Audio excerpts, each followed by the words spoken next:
I bought my home after 8 years of non-stop overtime work and careful saving. I kept money in an account no one in my family even knew existed.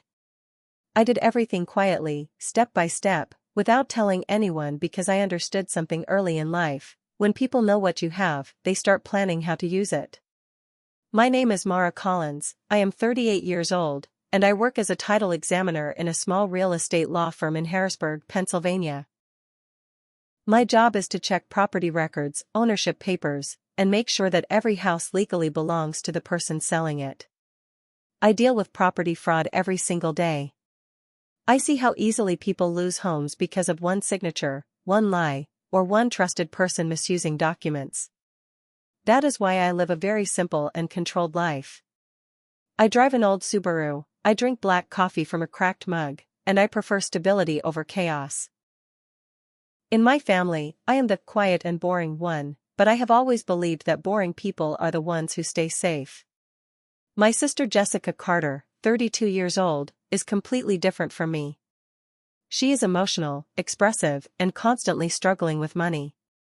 She has 2 children, Ethan and Lily, and a debt of $214,000. Credit cards, loans, a leased car, and spending she never controlled properly. My mother, Linda Carter, always defended her. She used to say Jessica just needed a little help, and in our family, that help always came from me, my silence, or my responsibility. Bought a 3-bedroom house in a quiet neighborhood after years of saving. I painted it myself, built my own furniture shelves, and turned it into a safe space where I could finally breathe. Because of my work experience, I made a careful decision. I placed the house under an LLC instead of my personal name. It was not fear, it was protection. I had seen too many cases where people lost everything because of paperwork they did not fully understand. Before I left for vacation, I gave my mother a spare key. I asked her to water my plants and check my mail. I trusted her because she was my mother. Trust in families is not logical, it is emotional. I went to Bar Harbor, Maine, for 10 days, hoping for peace and rest for the first time in years. For a few days, everything felt normal. I read books, walked near the water, and finally felt my mind slowing down. On the 8th day, my mother stopped answering my calls. My sister told me everything was fine, but her voice sounded strange. Something inside me did not feel right anymore. I decided to return one day early. I drove back for hours with a growing tension I could not explain. When I reached my street, everything looked normal from outside. The porch light was on, the garden was clean, and the house looked untouched. But when I tried to unlock the door, my key did not work. That moment felt unreal. A key that had always worked suddenly had no meaning. I tried again, but the lock had been changed. I walked around to the side window and saw moving boxes inside my own house. A man I had never seen before was working under my kitchen sink. I knocked on the window, and he came to the door. He told me he was a plumber and that the new owners had hired him. I asked him what he meant by new owners. He said the house had been sold the previous week. I felt something inside me drop, but I stayed calm. I went back to my car, sat there for a moment, and called my mother. She answered immediately and told me to come to dinner because she would explain everything. Her voice was calm, almost rehearsed, like she had already prepared for this conversation. That night, I went to my mother's house. The dining table was already full. My sister Jessica was there, my mother was there, and so was a man named Victor Hale, my mother's boyfriend. Everything felt arranged, like I was walking into a story where I was not the main character anymore. My mother did not waste time. She said she sold my house because Jessica needed help. She explained that Jessica's debt was too high, and this was the only way to save her from losing everything. My sister did not deny it.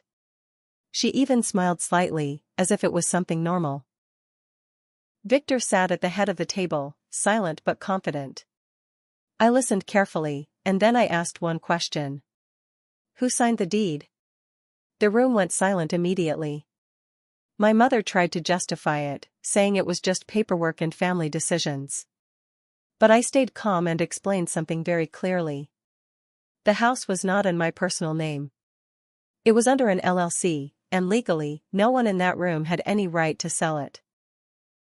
I told them the deed they signed was invalid because my signature was forged.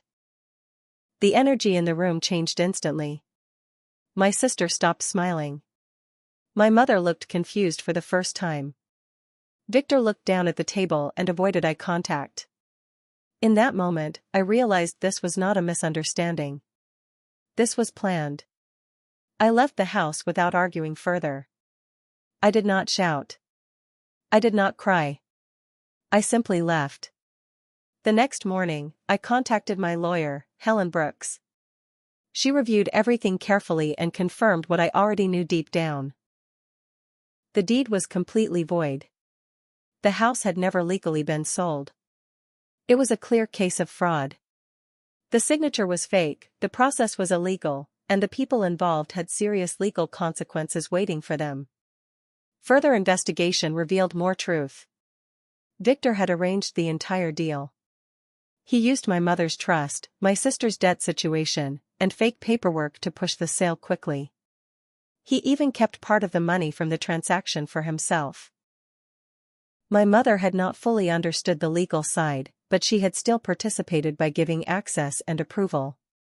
Legal action moved quickly after that. The sale was cancelled, the buyers were informed that the transaction was void, and the money was recovered through legal procedures. Victor was arrested for fraud and forgery. My mother was not sent to jail, but she received an official legal warning for her involvement. My sister's debt remained, and she had to file for bankruptcy because the fake sale did not legally erase anything.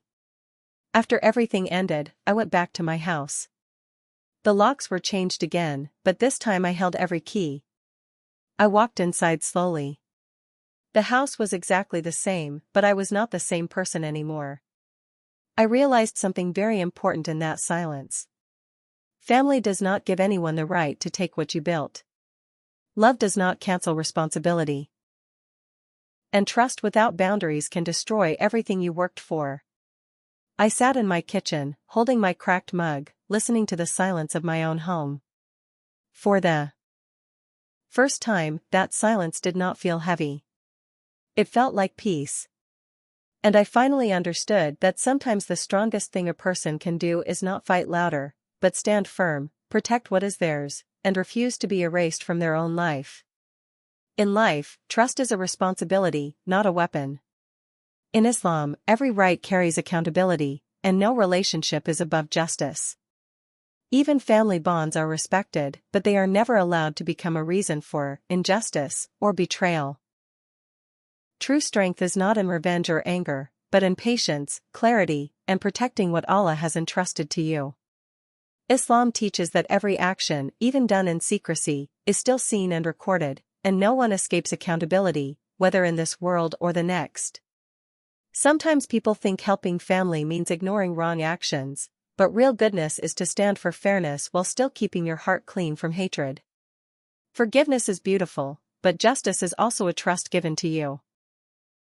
Lightbulb advice: protect your rights wisely, but never lose your character while doing so. Keep your dealings clear, your intentions pure, and your boundaries firm. Trust Allah's justice, but also take practical steps to protect yourself in this world. Final question. If someone very close to you broke your trust and crossed both moral and legal limits, would you still remain silent in the name of family, or would you stand for justice while keeping your heart free from hate?